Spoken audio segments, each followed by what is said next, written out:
Hello, my name is Michele, and you're listening to Profit is a Choice. On the podcast for our yearly review and process session is Ceil DiGuglielmo of the So Much More podcast. This is a joint podcast that we love, and we look forward to doing it each year. This year, we seem to really look at our personal lives and how they intermix with our business lives a bit more. Also, listen in to see if you can catch the one thing that we both struggled with this year that we have in the past enjoyed so much. Every day, empowered entrepreneurs are taking ownership of their company financial health and enjoying the rewards of reduced stress and more creativity. With my background as a financial software developer, owner of multiple businesses in the interior design industry, educator, and speaker, I coach women in the interior design industry to increase their profits, regain ownership of their bottom line, and to have fun again in their business. Welcome to Profit is a Choice. Hey, Ceil, I am excited to share this podcast with you again, our double whammy that we do every year. I am too, Michele. It's really good to see you. And I look forward to this. And it's sort of like, are we going to do this? Well, yes, of course we are. If nothing else, you and I get to visit with each other. And I'm always happy about that. So that's right. We were just at CWC, the Custom Workroom Conference, a couple of weeks ago. And I had multiple people tell me that they looked forward to this particular episode every year. And I think one of the things for me, we've talked about this before, because this is like what, the fourth or fifth year that we've done this? It's the fourth year.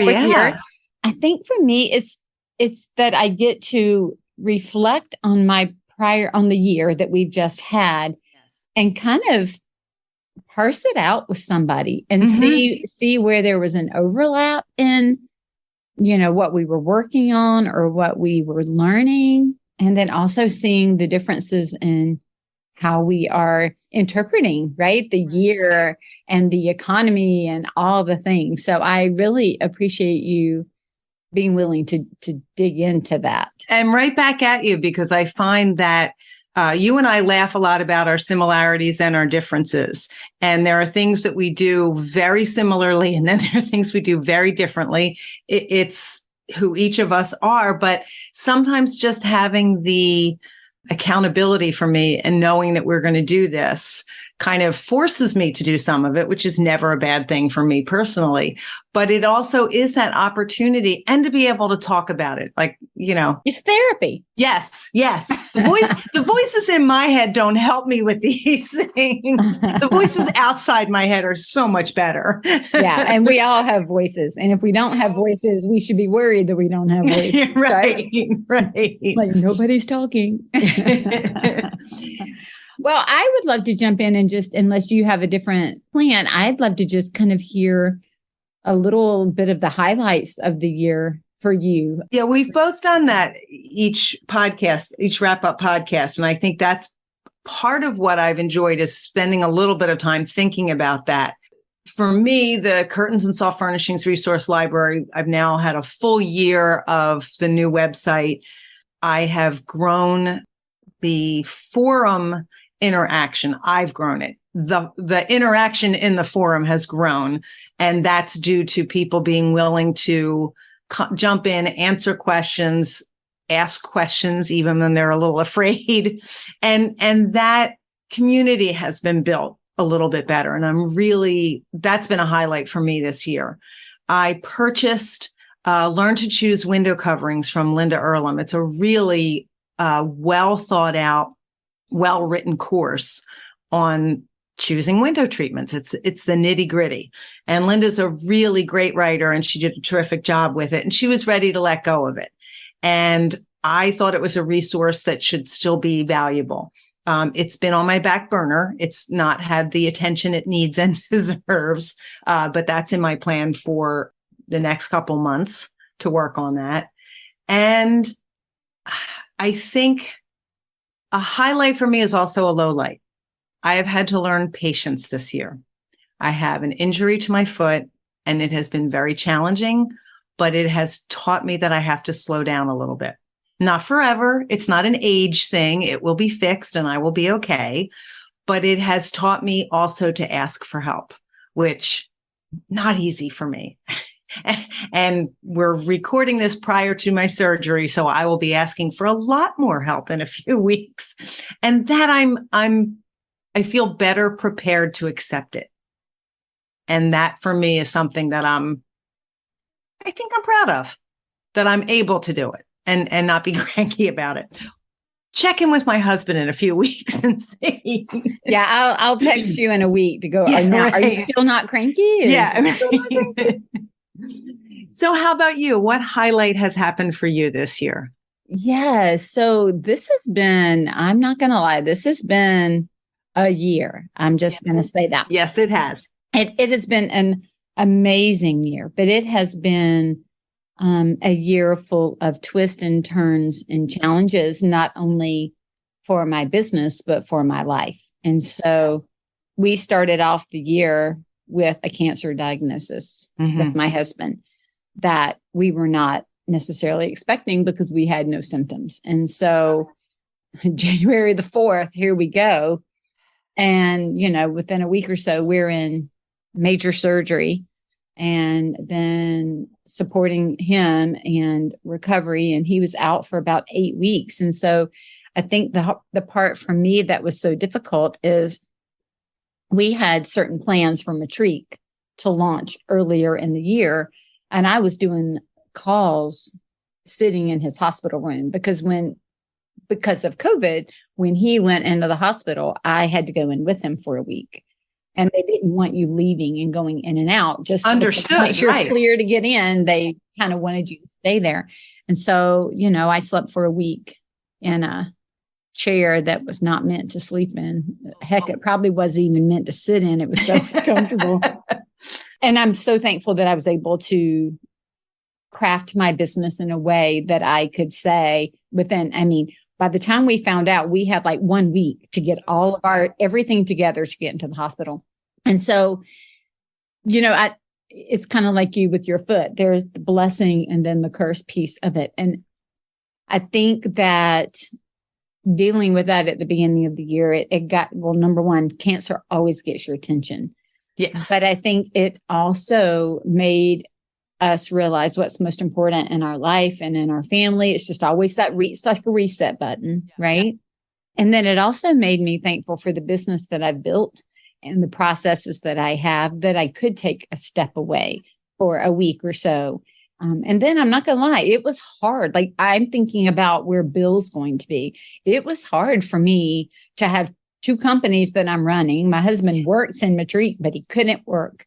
And so I'm picking up all of that and the house and him, and trying to keep things moving. Our kids don't live here anymore. We certainly had different help come in, but but it's not the same. And it's interesting that you said that, because I have an acquaintance who is being a caregiver right now for someone who has a foot injury. And I've heard her side of it.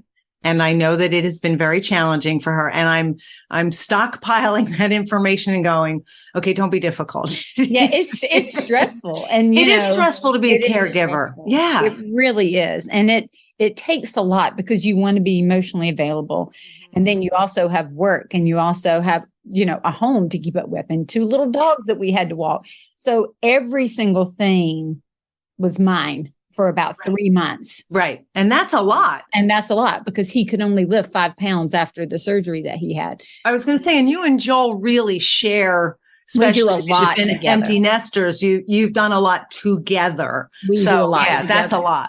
And so it was hard for him. Mm-hmm. It was difficult for me, but it was a sweet time. And I'm thankful for that time. And I'm thankful. What I had to learn in that was to hit pause. So, what do they say? Your best laid plans, right? We had plans, we had schedules, and we realized in the grand scheme of things, if something were to go out in May or June, or if we have to push it off until after the summer, just so that we can breathe without creating another level of undue stress on our family and on us as people, that's okay. And that's what we did. So we had to make some calls to say our mental health, our physical health, our emotional health is more important. So there was just a lot of sweetness, but difficulty in all of that. I'll fast forward. He just got his all clear from his cancer and got That's good discharged from the oncologist a couple of weeks ago. So we are super excited. Still some healing to do, but he's doing really well. I'm really happy to hear that. And right after that, our oldest son got engaged over the summer. So we just had a lot in our family that was happening. That also impacts work. I mean, we've talked about, I know I talk about on the podcast, when you've talked about it, we've all talked about, we're building these businesses that we love, doing what we love to do, right? We love the business. We love what we're doing, what we should, if we're building it. But at the same time, our business isn't our entire life. And so knowing how it fits into the overall plan for us, right? That's what's giving you the freedom to take a step back and have your foot surgery. Like you've had to plan the business to be able to have that time out of the workroom or, sitting behind a computer or whatever it is. And so it just made me, again, very thankful for the business that I built, for the operating procedures that I have in place so that other people could just step in and help me keep things moving without it looking like I dropped the ball. And I have to say, it made me very aware of the people that I have chosen to work with as my clients. Yes. And that have chosen to work with me because they were so understanding. I mean, they were sending us meals. They were jumping in and saying, how could they help me? I mean, that's just amazing. Not one person was upset if I had to move a meeting or or change anything. Everybody was just very thoughtful and kind and asking if we were okay. Right. And it made me again realize the importance of choosing your ideal client. Like I didn't have anybody who thought that their business challenge was bigger than my husband's life. Right. And you hear that. I yes. mean, I've worked with people that, their clients, they would have somebody who would get upset. Their kid had like the flu or COVID or their child had a seizure. And the person is upset that you didn't show up at my house at X time. And you're like, what? Exactly. We're humans here. Right. What are you talking about? So that was just a big deal for me. I love that that's something that you recognized or that happened for you in your business because that's who you've surrounded yourself with. And I know that you speak a lot about who your ideal client is. And when we talked last year, I said that I was going to be cutting back on the number of window treatments that I was actually making. I am still running my workroom, much smaller scale, still very profitable this year. So I'm really excited about that. But the designers that I'm working with are amazingly understanding. They have their own challenges in their lives. And that does not, by definition, make people understanding when somebody else has a problem. There's a designer who I've only worked with a couple times, and she had a very unique and large job for me to do. And we started talking and we were setting up dates for me to measure and we were setting things up. And she had already done a large part of the job. And she said, oh, and the photographer will be there on such and such a day to do the pictures. And I immediately start doing the math in my head and going, oh, there is no way there will be window treatments. So I explained my process because we've only worked together a couple times. And I said, there isn't any chance that there will be window treatments. She goes, okay, then she'll come back again. And I'm like, my head kind of spun for a second. I'm like, this is not what people hear. She understood the reality of the situation and said, fine. Another designer that I work with a couple times because of my foot, I will bring everything to you. No, don't come to you. She has a store, so I like going to her store because I shop, but she brought everything to me. And these are the people that I'm surrounding myself with from work. And family and friends are all really supportive and will be a big help to me when I have the surgery. But my job is not my whole life. That's right. Most of us started our businesses for that reason. We wanted to work it around our lives. So where did we lose our way that it's controlling our life? Right. It's just, the other thing that's been interesting this year is we've launched Retreat Solutions. So that's been I was waiting for you to say that.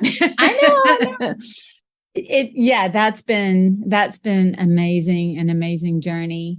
because it's different. So I know you and I did a podcast about it, and I'm sure that everyone who's listening to your version of this podcast already knows who Matrique is. But in case there are some people listening to my version of the podcast, tell them what Matrique is, because I'm really excited for you about this. Yeah.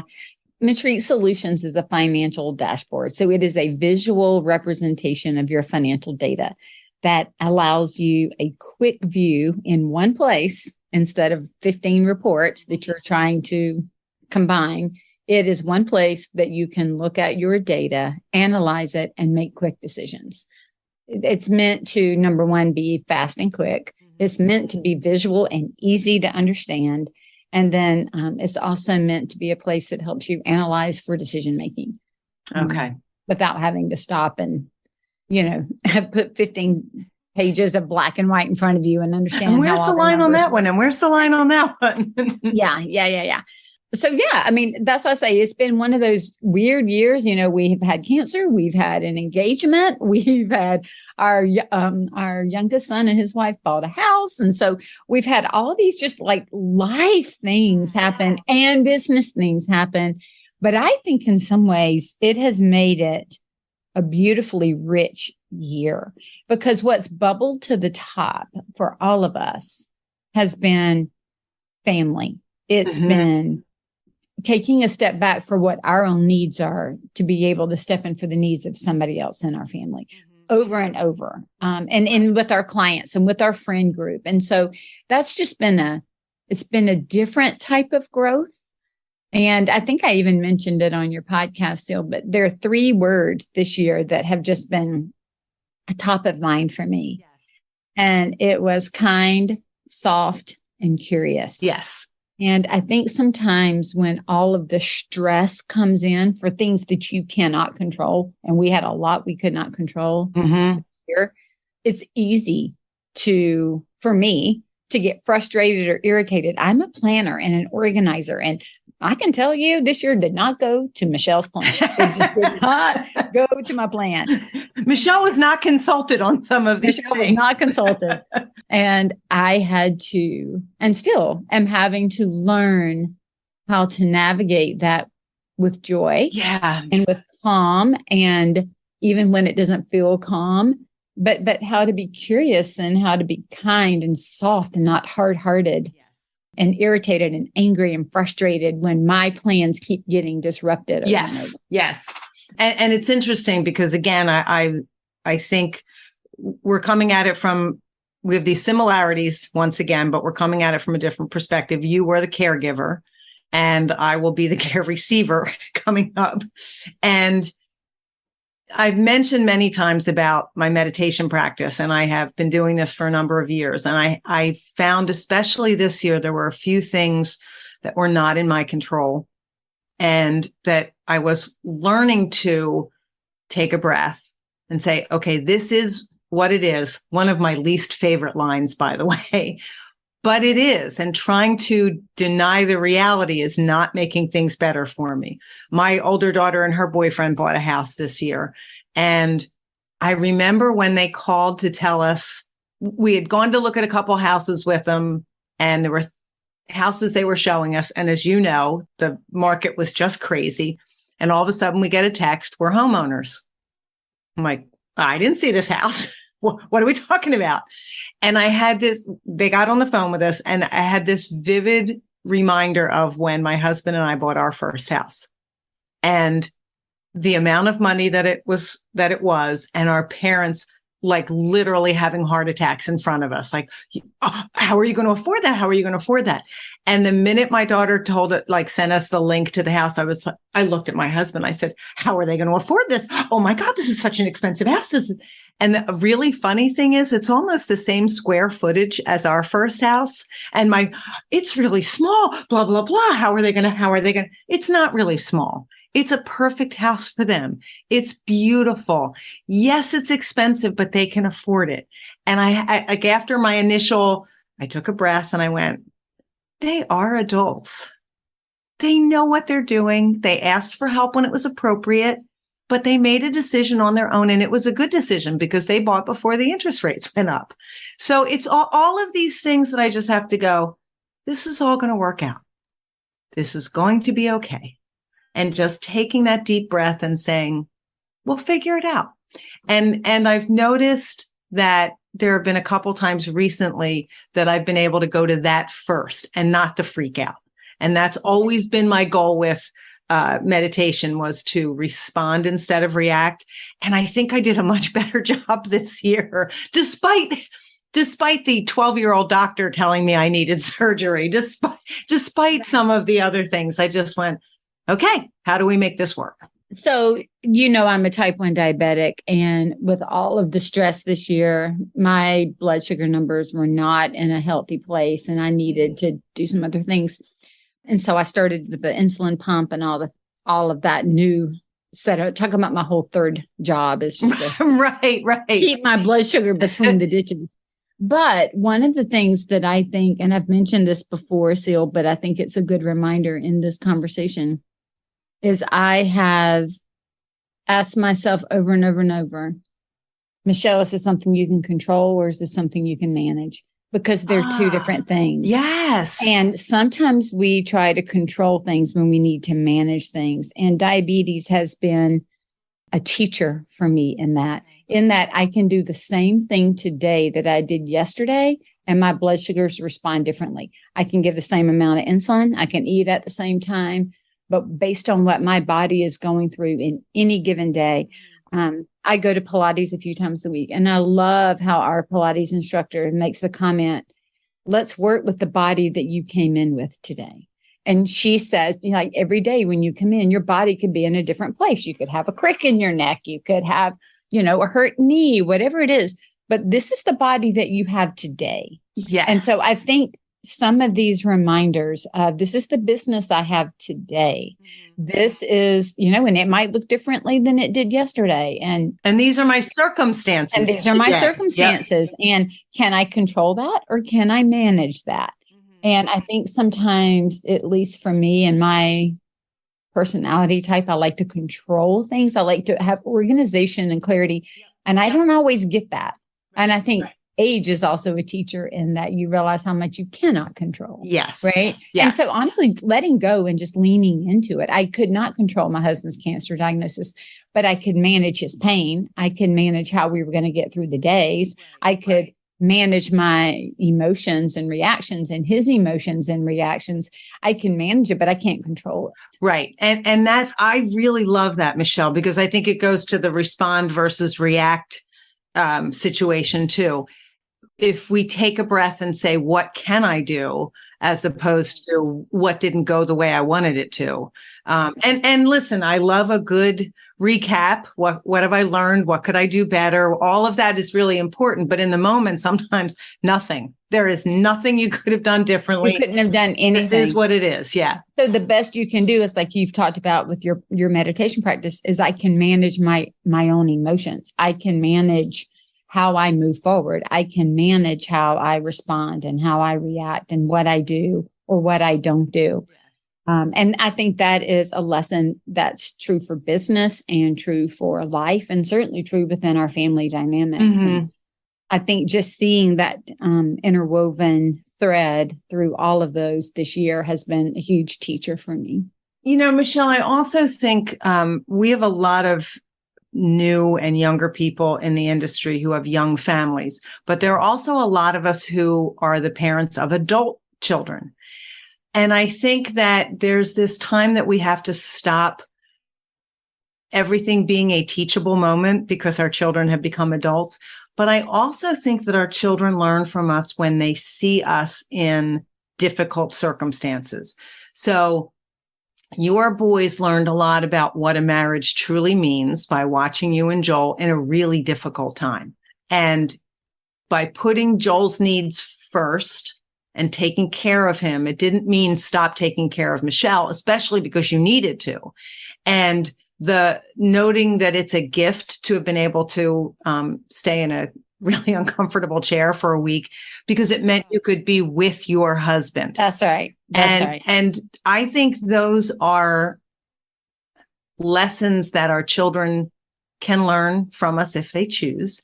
Again, we can't control what they take from our example, but I do think that it's important that they see that and see it's not, as our children are embarking into their true adulthood, and especially when one son married, another son getting married, this is not just the fun and the parties and the wedding. This is what it means. Yeah. But what's also been interesting is my team saw. Think about this, right? So we both, I've got quite large teams, but two of the people that I work with very, very closely had their own challenges in their families. Mm-hmm. And so by me modeling how we could do this and keep the company going and respond, it gave them the freedom to take a step back and do what they needed to do as well. If I had been very much that, no emotion, just get it done, just driving, instead of letting some of these things play out and being able to voice both sides of the emotion, right? Like we've shared the high and the low of the same thing. Right. And I think both of them have made comment to me that they love working with a company and with a team that allows us to take a step back, that allows us to deal with what we need to deal with and to understand that our health is our mental health, our emotional health, our physical health is so important. We don't get another do-over on a lot of that. Right. And so I really like that I've been able to have a team that has that sees that and has those same values, not just my clients, but my team members. All right. I love that. What would you say has been your biggest challenge this year? Outside of all that? I was going to say, obviously, the first challenge was Joel's cancer diagnosis. The first challenge was my husband. So I asked that as, all right, we know that's the worst. We know that. Yeah, I would say the next challenge, the biggest challenge was getting Matrique out the door. Okay. That was just a lot of work. That's been, 10 years in the making from all of my spreadsheets. And you've been privy to those spreadsheets for years. But 2 concentrated years. We're coming into the second concentrated year of paying developers to build this. And then the marketing of it, it's a whole thing. And so that has been a challenge. It's been a delight and it's been hard, but it's been good. Okay. How about you? What is your biggest challenge? Aside from my foot and trying to get around, for me, it has been learning to say no. That by every time I say yes to a workroom job, it takes me away from developing the library and building the things into it that I want. I've said no a number of times and was happy every time I did, but really getting to that no was a challenge for me. I've also noticed that my concentration has been harder to wrangle this year. I don't know whether it's the 2 to 3 years of upheaval that we've had between COVID and then the shutdown and then the supply chain issues. I just found that my concentration was something I really needed to work on and focus. And I was very easily distracted, more so than normal. We all joke about the squirrels and everything else, but I really found, I know each year we talk about what books we've read. And I sat down to look at what books I've read, and I realized I did not read any business books this year. I started several, and I was unable to concentrate on them. And so I decided to make reading a luxury event for me and just read things that I was going to enjoy and not try to study and learn, because my brain was just not focusing on things. I would realize I had read the same page twice and didn't absorb a single word of it. And so, with one exception, one of my goals this year was to start a book club in the library, and we did. And it's Price Your Work with Confidence by Kitty Stein. So if I'm going to have a difficult book, that is one. But any business books I picked up, I just was not able to concentrate the way I wanted to. And so that was a bit of a challenge for me this year, because that's something I enjoy. I love reading new ideas. I love implementing new ideas. It just was not happening for me this year. And so I had to just say, okay, can't do that this year. So I concentrated on learning a few things by watching some YouTubes, by looking for, there's a guy who does short videos on just some, they're more computer productivity things like adding, Chrome widgets and things like that. And it would be a 20-minute YouTube, and I would watch it and try it and do it, or I would watch a half-hour GoodNotes tutorial. And that was what my level of concentration could handle this year. But it was challenging to not have those books as my companions this year. It's so interesting that you say that. I found myself reading a lot less this year than I ever have, both from my escapism and fiction to my business books. I mean, I normally would go through a business book a month, if not multiples, and then probably 2 or 3 fiction books a month. And on vacation, I would read 1 a day. So I didn't do all that this year. I could not. Right. Now, Scarlet Thread is my all day. Matrique is my all night. There was no other time. And my brain was so overstimulated that it was like, I don't even want any of that. Like, I think that's it. I think it was the overstimulation of all the things I was trying to accomplish, that there just wasn't room for anything additional. And, we mentioned the Custom Workroom Conference. You and I both taught there this year, and we haven't had it in a couple years. And while I may have had 3 years to get my class together, I did not take advantage of all 3 years. So I had to prepare for that. You and I were both there as vendors as well. You with Matrique and me with the library. And it was, again, it took up a lot of my brain power to get ready for that. And it was so wonderful to see people in person for the first time in a couple of years. And I so thoroughly enjoyed it. But again, the activity and the amount of input that was coming into my brain, there just wasn't room left over for any more. I looked at the books that we talked about last year. They were all on my list. I didn't get to any of them. Not a one. I'll tell you 4 that I'm either in the middle of or have just finished. And I'm still reading them into next year. So they're going to carry me over for a while. You know what I mean? So just real quickly, one is The 4 Disciplines of Execution. Okay. By Chris McChesney, Sean Covey, and Jim Hewling. Achieving Your Wildly Important Goals. That was one. The other one, which I know you love him too, is Adam Grant. Oh, yes. I love him. Okay. And I've got a lot of, got my flags and stuff in here, but the way that he responds and says things just helps you think about it differently. Mm-hmm. This has been a phenomenal book that we've used in my coaching a lot this year. And it's by Patrick Lencioni, and it's The 5 Dysfunctions of a Team. Okay. And so in my elite coaching, we're working through this book where we're really digging into what are the 5 dysfunctions of a team, because we're all building teams, and how do we work around those, and how do we solve the problem that everybody's been talking about, how awesome this is. And then the last one that I am looking at is Scale or Fail by Allison Maslin. Okay. So those are kind of where I am, either digging in or on my list of dig-ins when my brain can process more information again. Yeah. But I actually am appreciative that you said that, because I had started to feel really even badly, just like, why am I not reading? Like, almost as if it was a checklist item, but it had always been a desire and just something that I love doing. And then all of a sudden I looked at it as something I had to do. And you know how that goes. We've talked about that for 4 years, when it's a have to do versus a get to do. Exactly. It changes your relationship with that.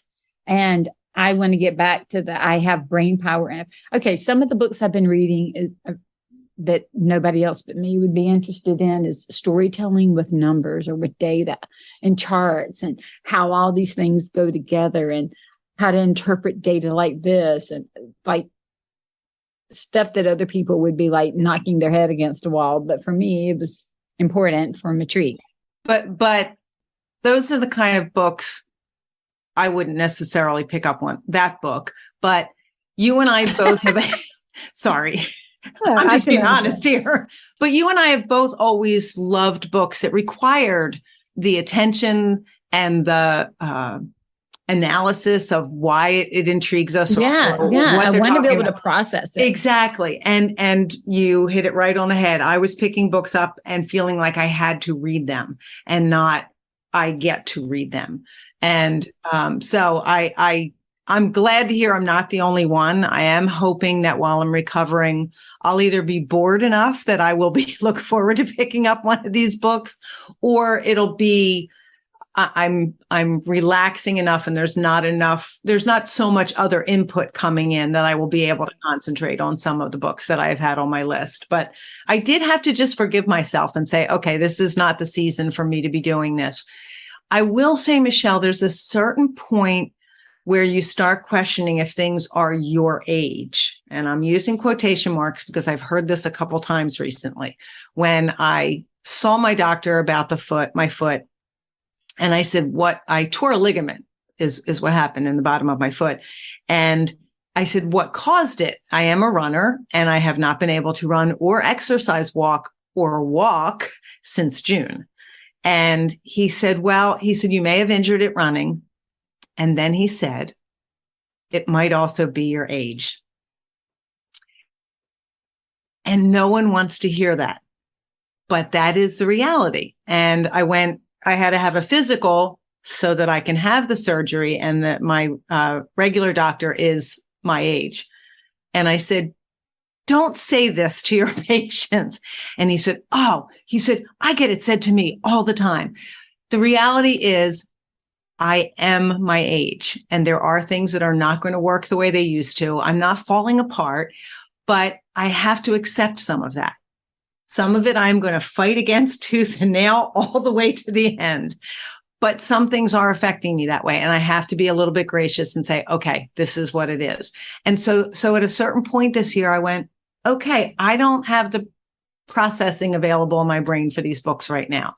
I'm just going to stop trying to read them because I was frustrated and beating myself up about it. So I just set them aside and said, that's for later. This is not the season. And I think that goes back to that manage versus control conversation. Agreed. And I think that listen, the last 3 years, 2020, 2021, and 2022, number one, I can't even believe that we're all through 3 years of this, but every year has been weird. And every year has been different. So and we've covered that each year. Yeah, that's right. So what happened in 20 did not get repeated in 21 the same way. And it certainly wasn't repeated in 22 the same way. And 23 is going to be different again. Yeah. And I think that adaptation has been so important for us. And that adaptation is sometimes we are spending our energy just on trying to get through the moment or get through the day or get through these new sets of circumstances or meet the needs of our clients and our team in a different way. There's no more energy, right? There's a limited amount of energy that we have. That's what I found between Scarlet Thread, Retreat Solutions, planning an engagement surprise party, taking care of a husband that needed my assistance, just all of the things. My energy was so depleted that the thought of why don't I sit down and go read something, even if it would help me, I could not do it. Right. And being able to say, if I can't do it, then clearly that's not what I most need at this time. Right. Because if I needed it so terribly, like if it was like the thing, I would find a way to make room for it. Just like when we tell people, if they want it badly enough, they're going to come up with a budget to pay for that. Exactly. I was going to be able to budget my time to do it. I did make sure that I continued with my Pilates. I did make sure that I continued with stretching and making sure that I was physically taking care of myself. I did make all the doctor's appointments and do all the things that needed to be done. But just even recognizing that our energy is not infinite, it's finite. Yes. And so I think that gave me the freedom to say, like you said, in this season, reading these books, number one, it's going to be just a task, not a love and an enjoyment. I'm not in a place where I can really process the information. So then that's going to heap another set of challenges on top of me because I want to do something with the information and I can't. So it was going to put me into a different spiral. Right. And that's why I told myself, if I have a question, I'm going to go to the book. I'm going to look it up. I'll read it. I'll put a flag in it, but I'm not going to hold myself responsible for sitting down and reading the whole dang thing and implementing or processing or analyzing. I just didn't have the bandwidth.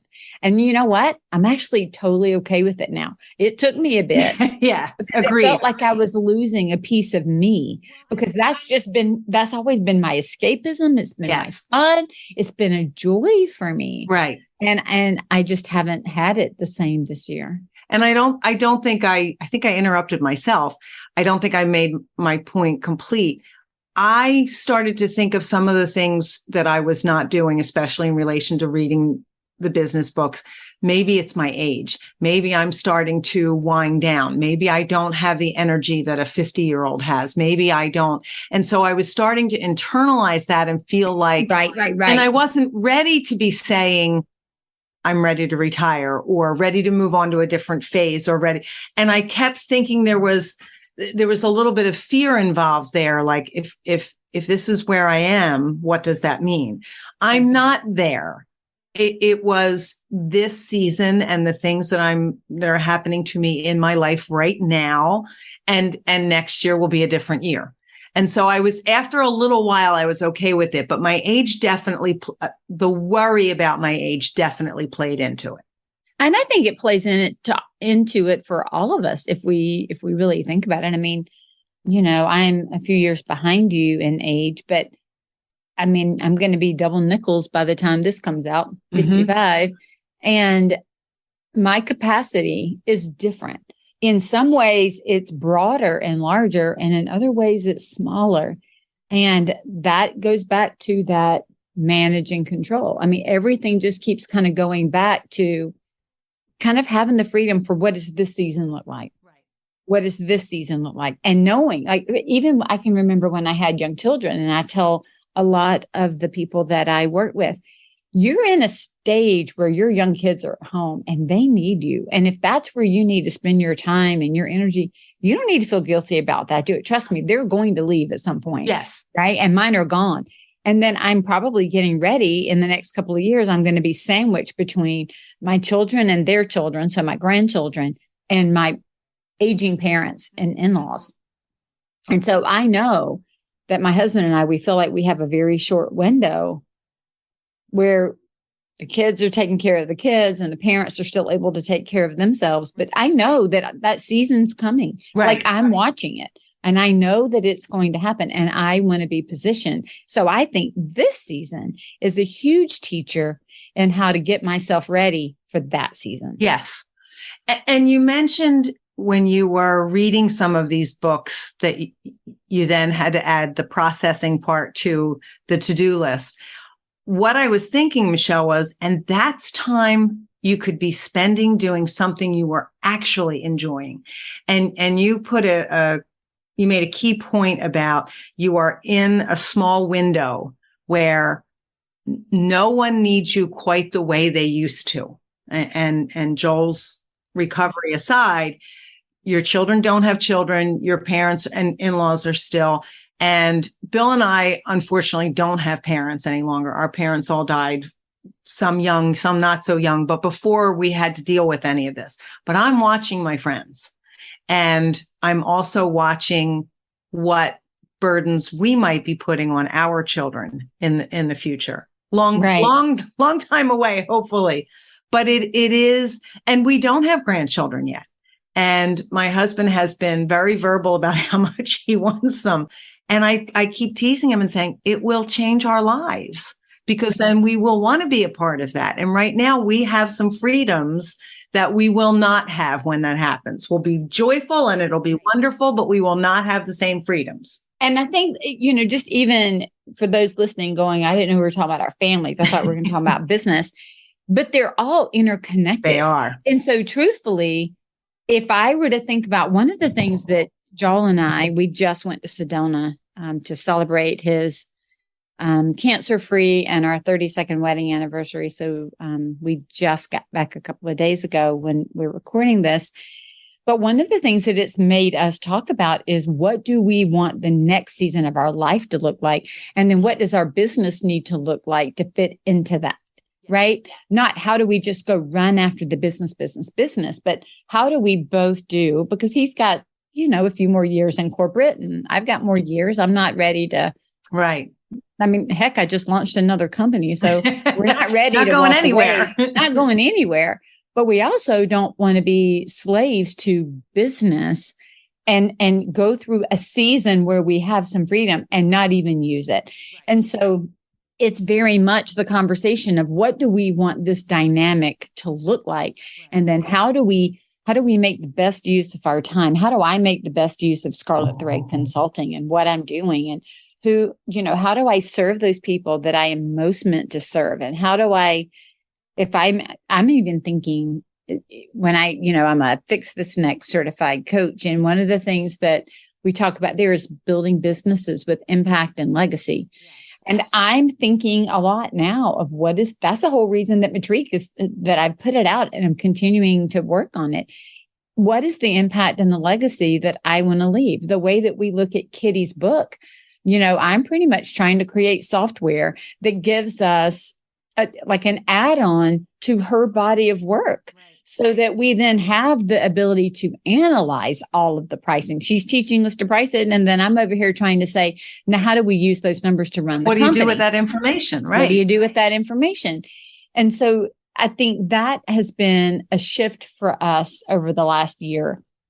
It's not just thinking about the work that we're doing now, but really thinking about longer term. You think that way a lot, whether I'm sure you recognize it, but even the library, mm-hmm, like you're looking at that for posterity. How does that, people are all over Facebook and all over all these other places, but I know that I owned a piece of that at one time. You've owned a piece of it. Janelle's owned it. Margie's owned it.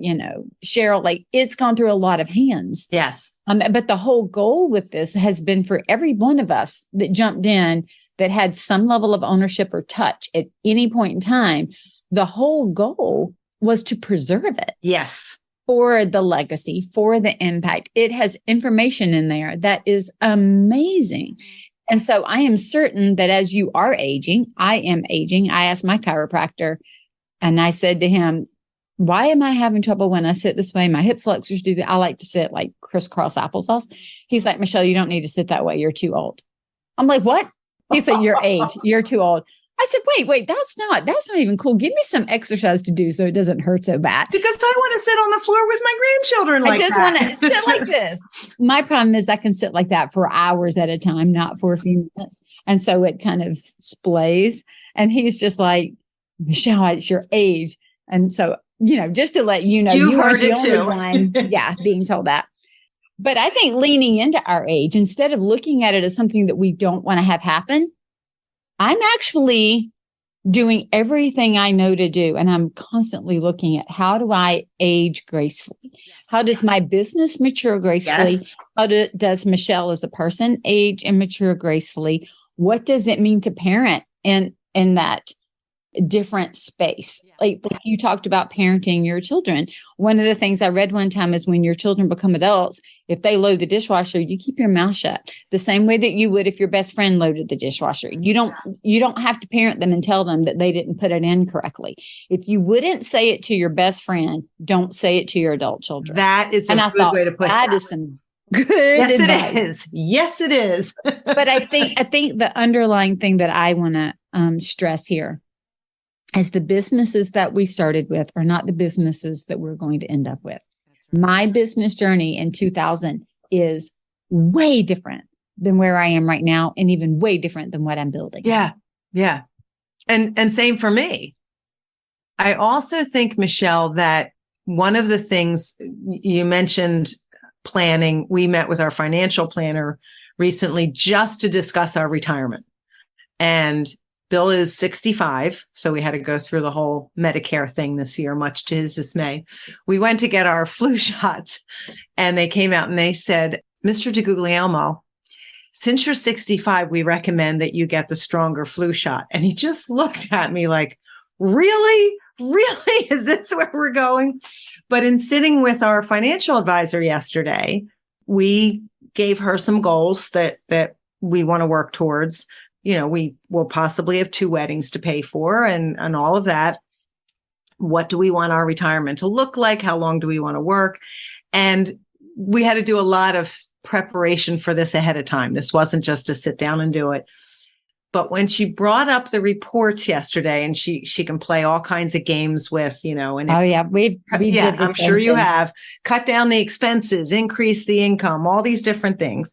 And somewhere on there was a line that said first death. And our meeting was on Zoom, and I literally felt when Bill saw it. And when it was all done, we have some more homework for the next step in this. And he looked at me, says, that was really a sobering meeting this time. I said, it was. And I said, I understand, because it was a visceral reaction for both of us. I said, but did you see all that stuff in between? Did you see what we can be doing? And it was a good shift for both of us, because I was a little distressed when I saw that too. But here's the thing. It was in the 80s, and we don't know that that's the truth. We don't know if we have tomorrow. And you and I have had many discussions about that. But it was sobering, but it was also, okay, we're doing the work we need to do. We're doing the plans we need to plan now. Let's have our lives, and let's do what we want to do right now she calls it the go-go, the slow go, and the no-go. And we are in the go-go portion of our lives, and we want to keep it that way. Yeah. I said to Joel when we were touring around Sedona and all that, I said to him, we have got to continue to travel and go while we can, because the day is coming. Like, I can watch my parents and in-laws slowing down. They are most comfortable in their own home with their own things. So I know that is coming. And I honestly, I think the same thing for my business. Like, what is it that it looks like? And I'm still in the go-go phase of my business. I'm not in the slow go, but I'm planning for the slow go. I'm already planning now for the wedding next July. Like, all of my time off, it's all on my calendar. Everything is put out there. I've managed all of my inner circle calls around it. Like, I'm trying to plan moments of slow go in the middle of my go-go. Right. That's a good way to put that. I like that. That. Hey, I've got a question for you. What are you most proud of this year? Oh, that's a good one. We never practice this ahead of time in case anyone can't tell. I think I am most proud of the patience that I have learned with myself and what I had to deal with this year. Literally, I have not been able to walk more than a few feet without a boot on my foot. And even walking with it on tired me out. When we were at CWC, I loved that I got to see people, but at the end of every day, I was exhausted. And I was teaching my class on the last day. So I had to conserve my energy. And it killed me to go back to my room and not socialize and not stay up till 11:30 at night seeing everyone. But it's what I had to do. I was patient with myself. You were kind to yourself. And I'm not always. So that's a good reminder. Yeah. And if we don't like the kind, the soft, and the curious that I've told you are kind of my words for 22, and I think I'll carry them into 23. I've been trying to be more mindful of offering those 3 things to myself, because it's easy for me to offer kindness towards you and whatever trouble or challenge you're having. Right. It's easier for me to be curious on why you think that or why you feel that. I mean, that's part of what I do all day, every day. I'm curious. What do you think? I'm curious. What do you think? Or being soft, which just means not being hardened, being like, okay, let's go. I think about that, a tree, if it doesn't bend, it's going to break. So that kind of a softness. It's easier for me to do that for other people. We don't give ourselves the same grace. We do not. For that. And so I think that has been a big growing for me, which it sounds like is for you. I'm just kind of tying those together. And if it's not the way it feels for you. No, that's absolutely true. Yeah. But even being patient with yourself is being kind to your body, right? Yeah. And being kind to what's coming for you and soft for you. Instead of being angry about it, you let it teach you. That's a softness. Yeah. And that's, I think what it's taught me is also something that I'm proud of.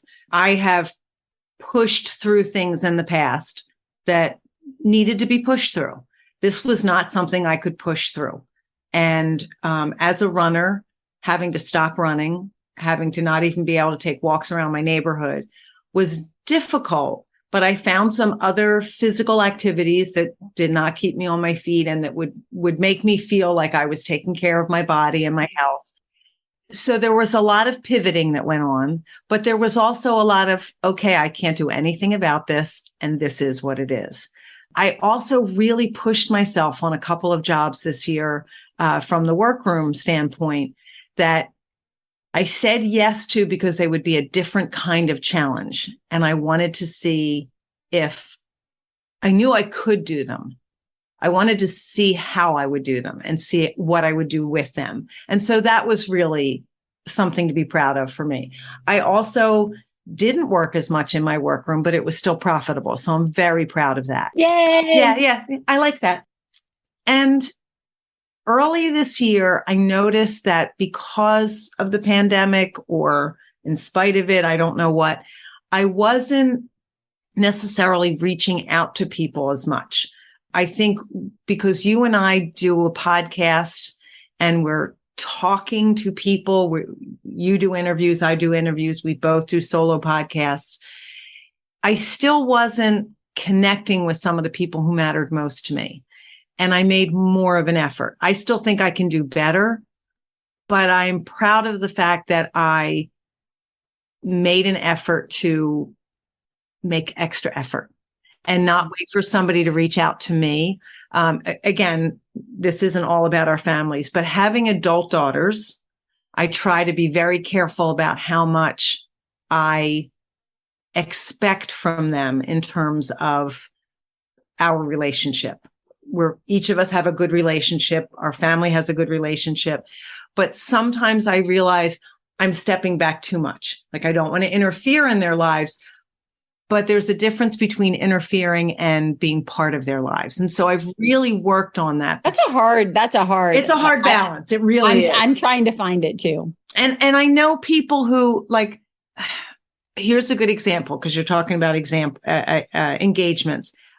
I have an acquaintance who asked me if my older daughter was getting married yet. And I said, no, they're talking about it, but they haven't gotten engaged yet. We believe it will happen. And she looked at me and she said, well, she better hurry up. You better tell her she has to hurry up. I said, I will do no such thing. They will get married when they're ready, if that's what they want. It is not in my interest to tell my children how to live their lives. First of all, I don't want to take the responsibility for it if it doesn't go well. Secondly, I trust them to do what they need to do for themselves. And so I think from that aspect, I've done a good job, but I really had to work on knowing how to keep a close relationship without telling them what to do or being there, without mothering them too much. And because of the ages of your boys, it's not easy. It's not easy. What are you most proud of? Yeah, so I'm proud of a couple of things. One, I'm really proud that I made it through the year. I mean, I really am, and I don't say that lightly. And I didn't just make it through the year. I feel like I learned a lot through the year. I feel like I am, in some ways, I feel like I am a different person than I started the year. But in some ways, I feel like I'm a better person. I really think these three words, and the manage versus control, just that thought process. It's kind of like that book, Who Moved My Cheese? Yeah. You've just got to figure it out. And so I'm proud that I've survived the year and that I'm not hard-hearted and that I'm not angry or frustrated. Because there were moments of that. Of course. I'll say in the growth that I did this year. I'm also super proud of launching Matrique. I really am proud of that. I'm proud of not only launching Matrique, but I'm proud of being able to work with the team that I work with, to have Joel as part of that with me. Yeah. That's just huge to be able to do something like that. And I think not just because I know how helpful it is for the businesses that are using it and will use it, but I love that it is it's just like the perfect outcome, if you will, for all of my work. 10 years in software, financials, owning a window treatment company, coaching, owning a school, like all of those things have all coalesced in a way that Matrique is the outpouring of that. Okay. And so I think one of the things, sometimes we've been talking about seasons, and sometimes I think in the moment, it is very easy to see these seasons of our life as disconnected. Yes. It was easy for me to see when I started doing custom window treatments in 2000 as being disconnected from my prior job of software. And look how that's turned out. Look how that's turned out. But it was easy for me to feel like when I started coaching and doing that, it was disconnected from something else. It was easy to almost look at it at each pivot as if it were singular. Yeah. Very much stovepiped, if you will. Right. And I think what is so beautiful for me is that Matrique makes me feel whole, in that all of the things that I have worked for, and all of the things that I have done, and all of the things that I have so poured my heart into helping business owners know and understand their financials. I'm proud that I didn't just keep talking about it, but that I finally did it, because as I said on that podcast, software is extremely expensive. Yeah. And I'm taking a huge risk, and I'm proud that I took the risk, because I'm not even much of a risk taker, but I believe in it so much that I'm proud that I pushed through on it. All right. That's a lot to be proud of, Michele, and especially in this year. Yeah. Fact that you're still standing, that's a good thing. Still standing or sitting. Yeah. All right. So I have another question for you as we are moving towards the end of our conversation. What are you most looking forward to in 23? Is there anything that you're looking forward to, or anything, being able to stand on your foot, of course, but in your business, is there anything that you're looking forward to, or any practices that you want to take from this year and move forward into next year? I think that what I'm looking forward to next year is reducing my workroom load even more, really digging into how to make the library easily accessible, easily searchable. The search function is not its strongest point, and we are working on that. Working on the community inside the library, because to me, that's one of the best features of our industry to begin with. And I think working a little bit less. And this isn't a retirement thing. I've been going full steam ahead for years, and putting in long days and working long hours. And I'd like to compress my work week a little bit. During the summer, my husband works in the school photography business. He's an operations manager, and they close the office and studio on Fridays in July. And every week in July, I manage to get all my work done Monday through Thursday so that we can have off together on Friday. And there have been a couple times where I'm like, why don't I do this more often? It's sometimes difficult to get all the work done in 4 days, but having 3 days off is really nice. And so why don't you just go into your calendar and block off your Fridays? Because that would be the easy thing to do, Michele. Yeah, that is definitely. I mean, that's what I do. I have to go in and just block it off. I learned to do that with my holiday deliveries for designers. I got much better about that over the year. Elke Horn taught me that. And each year I backed it up even a little bit more. Oh, I'm sorry if here's the last day you can send me fabric and a deposit check, because after that, no guarantees. But you're right. I need to go in and block off some Fridays out of the year.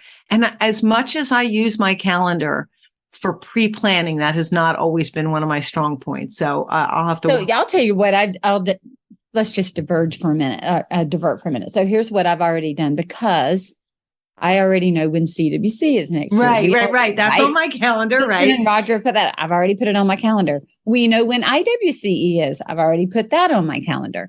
And because I host 3 calls a month for my team or for my clients, right? Coaching calls.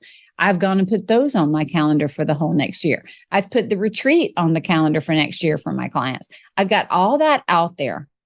But then what I also did is every time that I've got a weekend, like let's say IWCE or CWC, I give myself the next day off. Oh, so smart. Yeah. Sometimes it's a Monday and I'm off. But the one day back from any event, that next day, I go ahead and mark it off because it takes that for me to check up on my emails and to feel prepared. I've been doing a lot of work of how do I want to feel when I show up? How do I want to show up? But how do I want to feel when I show up? Because we can show up and then be like in panic mode behind it. And one of the things I can remember even when the kids were little being frustrated that they couldn't get out the door in time, like you couldn't find your shoes. And what I realized was I really wasn't giving us enough time to get out the door with a 3-year-old and a 5-year-old. I was trying to compress the time too much. Right. Instead of giving time to find the shoes. Sure, we had processes where they should put their shoes. Right. Of course, we had all that. But they were 3 and 5. They were 3 and 5. Like it's just what it is. But I realized the stress was coming from me creating the stress by trying to get us out the door in 5 minutes when I probably should have allowed 15. All right. So by that same token, how do I want to show up for the people? Because I can tell you, if I am exhausted and I'm having to sit down and answer an email, I am not as soft, curious, kind, and gracious as I would be if I came into it rested and healthy and in a place of abundance and giving.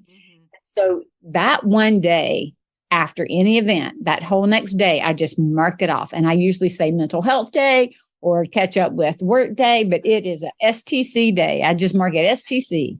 So I'm going to recommend that to you just to give it a try so that you can have that day to decompress, get yourself back together and move on. And this is interesting because by the time this podcast is released, Susan Woodcock and I have a monthly podcast called 30 Minutes with Workroom Tech. And we recorded this one in particular because of a conversation on the library forum about it was initiated by one of the teachers at CWC. Like I was a mess when I came back and I had trouble getting started. And then the conversation about transitions in general was really a great conversation. So Susan and I used it for content for the podcast. And it really is interesting how each of us deals with these differently, but something as simple as, oh, okay, I come back from the conference on this day. Okay, that day I'm off.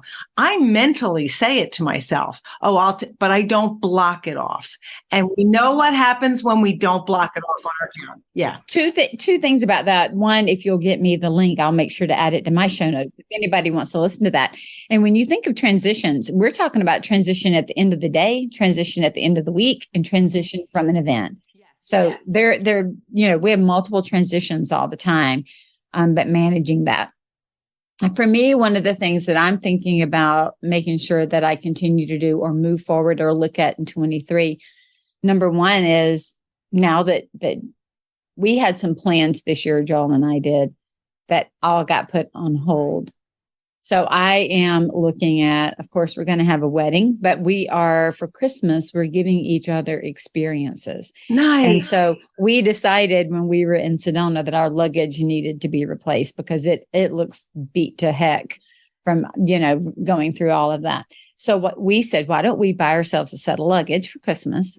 And then why don't we each give each other a 4-day trip, like that long weekend trip? Great idea. We'll do one in the spring and one in the fall, and then we'll plan our summer vacation together and the wedding and all that stuff in the summer. Right. But we always go somewhere or celebrate around our anniversary. And then we always do something kind of like, I guess, spring break or something like that people would do.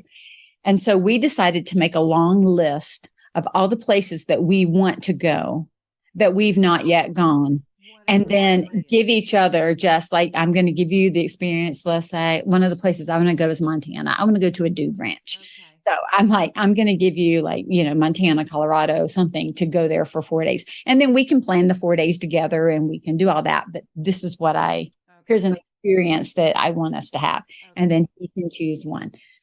So I think that is really important for me in the next year, is connecting with the experiences and the moments and the people, and not letting the activity of work overshadow those connections. The same connections that you talked about, not connecting as deeply with people, even though you're talking to people and all of that. I love who I work with. I love the clients that I serve. And I would rather have a smaller roster and be connected to them than a large roster, like a classroom setting where I'm not connected. So that's one of the things that we're doing. And I really want to carry over that soft, kind, and curious. I like that. I think it makes me a better person. I think it makes me a better wife and a better friend, especially, honestly, moving into election year and all that jazz. Staying soft and kind and curious, it's going to be a challenge. Yes. Yes, but I think if I can do that, and then I can hear what people say, I can see people and not get frustrated with conversations or issues or word choices. And I really just want to see people. Yeah. And sometimes understanding where someone is coming from that has a different point of view than you do is what's just happened enough in your life to inform that decision. Exactly. I mean, just that is kind of like, because if I had lived the way you've lived, perhaps I would have the same thoughts. But I've had a different life experience, and this is why I think A, and maybe why you think B. But then that's a conversation that can be had, right? But when you're fighting about A and B instead of what's informed your decision or what's happened, you don't see the person. You're not curious about it. So I think more than ever, I got to hold on to that one. Yeah, and at that point, you're just defending your own viewpoint. You're not listening. Yeah, that indeed. Exactly. I think that soft, kind, and curious. I think those are good words. They are. Other than that, I think my other big things are just like you, to continue to improve the systems and processes that help me provide the services that I provide. We certainly are continuing to update Matrique. We're putting all kinds of new things in it. We're going to have some collaborations most likely next year. So, it's still got a lot coming. It's not done. Right. So that's enough. Yeah, it is. And we talked about this last year because I had started the new website for the library, and we talked about how these things that we are creating are living, breathing entities that need constant attention and that need to be supported so that they can continue to grow. And sometimes a big, hairy, audacious goal is not necessary. Sometimes just continuing with what we're doing is okay. And I think that's the season I'm in right now.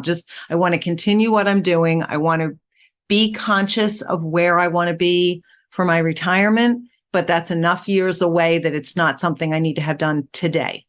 But growing and continuing the legacy of the library is extremely important to me. So I'm excited about that. And who knows, you might even read a book next year. I'm hoping. I hope I get to do that next year. I know. We'll see how much my concentration is available to me while I'm recuperating. I may be able to read a business book then. We'll see. Maybe. I'll keep you posted. It is okay. Exactly. It's totally okay. Michele, it is such a joy to be able to spend this time with you. And it's interesting because not only were our booths next to each other, but we were in the same hotel for CWC. But I did really feel like I could not connect with everyone the way I wanted to because it had been so long since we'd all seen each other. There were so many people there. There were so many people to connect with that I felt like I was happy to see people and catch up, but there weren't any deep connections during that time because there just too many people in a short amount of time. And not enough time. It was wonderful. And I can't wait to do it again next year. But I do genuinely love being able to do this recap with you, especially because this year in particular, we did not get to see each other even by Zoom as much as we usually do. So this has been really fun for me. I'm so glad that we're continuing to do it. Me too. So I am cheering for you and praying for you, getting your foot surgery. And learning to be a gracious patient. That is for Bill's sake, kind and soft and gracious patient. It's a challenge on both sides there. But I'll put that on a Post-it note on my I'm telling you, iPad. mine's on a Post-it note. That's how I remember it. Is I've got it on a Post-it note here. And I am thrilled for you that the worst part of this year has turned out to be something that is now in your past, and that you have joyful things to look forward to next year as well. Same. Well, Ceil, thank you so much. And I look forward to 23. Me too. Thanks, Michele. Thanks, Ceil. As always, a big pleasure to share the mic with you. Taking time to review our year and to see growth opportunities and lessons learned is very enlightening and encouraging. I hope you all do the same with your year. As you look forward to 2023, be intentional about the company you're building, the clients you're serving, and the way you're showing up. Want to have support while you build? Apply for a discovery call at scarlettthreadconsulting.com. And if you want to see your financials in a way that allows you to take fast action, check out matriquesolutions.com and let us help you have confidence in your numbers. As always, choose to be profitable, because profit doesn't happen by accident. Profit is a Choice is proud to be part of the designnetwork.org, where you can discover more design media reaching creative listeners. Thanks for listening, and stay creative and business minded.